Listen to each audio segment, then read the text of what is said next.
5 अप्रैल 1988 शाम के करीब 7 बज रहे थे। लाहौर के गुलबर्ग इलाके में हल्की ठंडक महसूस की जा सकती थी। सड़कों पर हमेशा की तरह शोर था।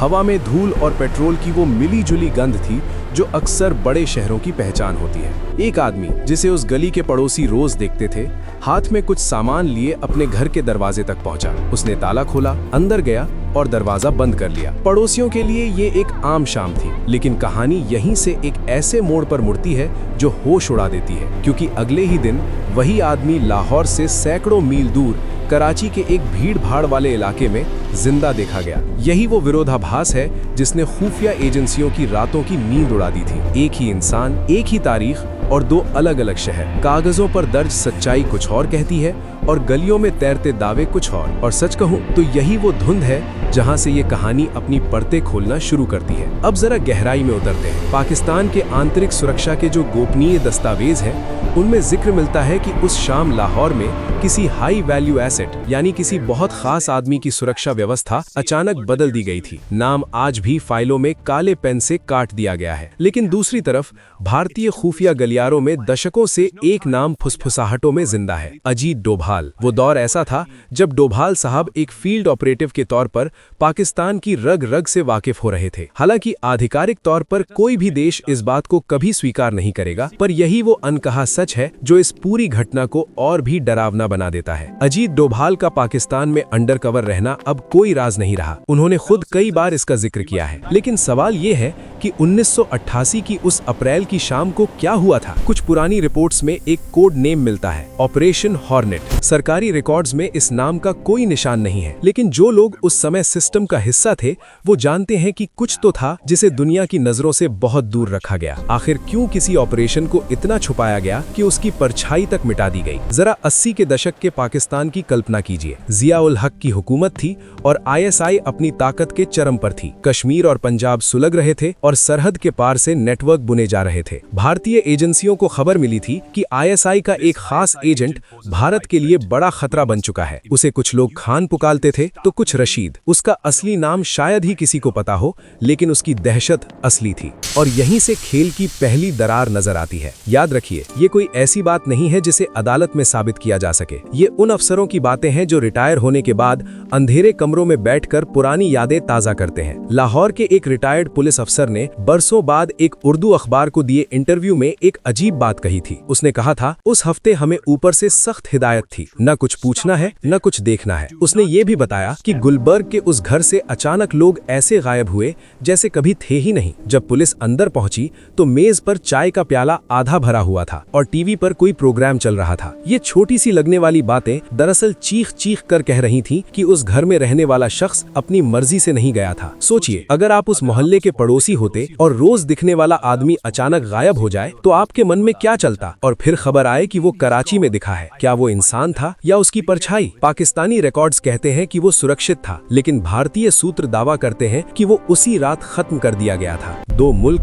2 सच और बीच में दफन एक गहरी साजिश। खुफिया दुनिया के पुराने खिलाड़ी कहते हैं कि ऑपरेशन हॉर्नेट का मकसद सिर्फ किसी को मारना नहीं था। असली मकसद था एक संदेश भेजना कि सरहद के पार भी कोई जगह महफूज नहीं है। लेकिन अगर संदेश देना था तो शोर क्यों नहीं मचा, और अगर शोर नहीं मचा तो फिर संदेश पहुंचा किसे? शायद ये खामोशी ही वो सबसे बड़ा संदेश था जिसे सही लोगों ने पढ़ लिया था। यहीं आकर तथ्य और कहानियां आपस में ऐसे उलझ जाते हैं कि उन्हें अलग करना मुश्किल हो जाता है। लाहौर के एक पुराने पत्रकार ने एक बार कहा था कि खुफिया दुनिया में जो आंखों को दिखता है वो अक्सर सबसे बड़ा झूठ होता है। लाहौर के उस घर का बिजली बिल उसी रात से आना बंद हो गया। जो मोबाइल रिकॉर्ड्स बाद में लीक हुए उनमें दिखता है कि उस शाम सारे कनेक्शन अचानक काट दिए गए थे और उसी रात भारत पाकिस्तान सीमा के पास एक अनजान शख्स पकड़ा जाता है जो खुद को नेपाली नागरिक बताता है। ये नेपाली कौन था? कुछ लोगों का दावा है कि वो खुद डोभाल थे जो अपना मिशन पूरा कर लौट रहे थे। भारत ने कभी इस पर मुहर नहीं लगाई, लेकिन ये एक हकीकत है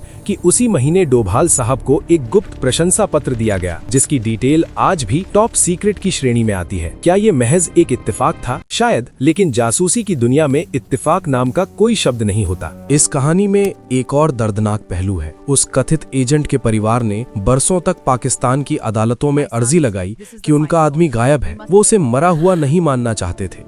और सिस्टम उसे जिंदा साबित नहीं कर पा रहा था। अंत में फाइल पर एक ही लाइन लिखकर केस बंद कर दिया गया। स्थिति अस्पष्ट है। ये अस्पष्टता ही इस पेशे की सबसे बड़ी हकीकत है। खेल यहीं खत्म नहीं हुआ। भारतीय खुफिया मुख्यालय में एक रिपोर्ट आई थी जिसके साथ 3 पन्नों का एक अटैचमेंट था। उस पर बिना किसी दस्तखत के हाथ से लिखा था हॉर्नेट और तारीख दर्ज थी 6 अप्रैल 1988। गौर कीजिएगा, अगर घटना 5 अप्रैल की थी तो 6 अप्रैल का ये नोट क्या कह रहा था? उसमें किसी के मरने की खबर नहीं थी, बस एक ही वाक्य लिखा था, टारगेट अब सक्रिय नहीं है। इसका मतलब कुछ भी हो सकता है कि वो मारा गया, या वो अब भारत के लिए काम कर रहा है, या फिर उसे दुनिया की नजरों से कहीं दूर भेज दिया गया है। आईएसआई के भीतर भी उस दौरान एक अंदरूनी जांच बैठी थी। वजह थी उनके एक सीनियर अफसर का अचानक गायब हो जाना। न उसकी कोई कब्र मिली, न कोई खबर, बस एक खाली फाइल रह गई। और सच तो ये है कि ये खालीपन किसी भी मौत से ज्यादा खौफनाक होता है। उस गायब हुए आदमी की पत्नी की बात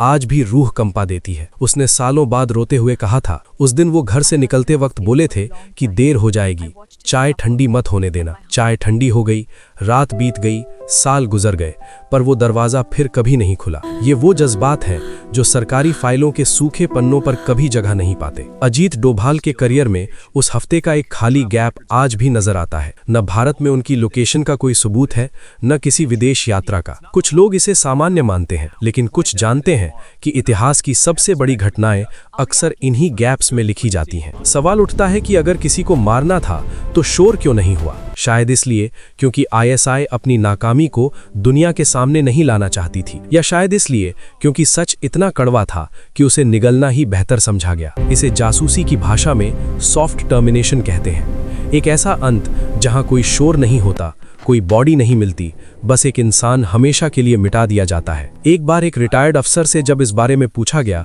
तो उन्होंने बहुत गहरी बात कही। उन्होंने कहा, हम काम करते हैं, सुर्खियां नहीं बटोरते। और जब पूछा गया कि अगर काम गलत हो जाए तो उनका जवाब था, फिर भी देश चलता रहता है। ये जवाब आज भी हवाओं में गूंजता है। आज अजीत डोभाल देश के सबसे ताकतवर पदों में से एक पर है। उनके खिलाफ कभी कोई जांच नहीं हुई, न ही किसी ने सवाल उठाए। इसका मतलब ये नहीं कि ये कहानी सच है और न ही ये कि ये झूठ है। ये बस एक ऐसी धुंध है जो शायद कभी साफ नहीं होगी। पाकिस्तानी अस्पताल के एक पुराने पीले पड़ चुके रजिस्टर में 5 अप्रैल 1988 की रात एक अज्ञात मरीज का जिक्र है। उसकी हालत गंभीर थी, लेकिन अगली सुबह उसे डिस्चार्ज नहीं किया गया, बल्कि ट्रांसफर दिखाया गया। कहां? वो कॉलम खाली है। क्या वो वही एजेंट था? क्या उसे बचाने की कोशिश हुई थी? ये वो सवाल है जिनके जवाब शायद उस रजिस्टर के फटे हुए पन्नों के साथ कहीं खो गए हैं। आज उस आदमी का नाम लेने वाला कोई नहीं बचा। उसकी पत्नी दुनिया छोड़ चुकी है, बच्चे कहीं दूर गुमनाम जिंदगी जी रहे हैं। अजीत डोभाल का नाम सम्मान से लिया जाता है। Operation hornet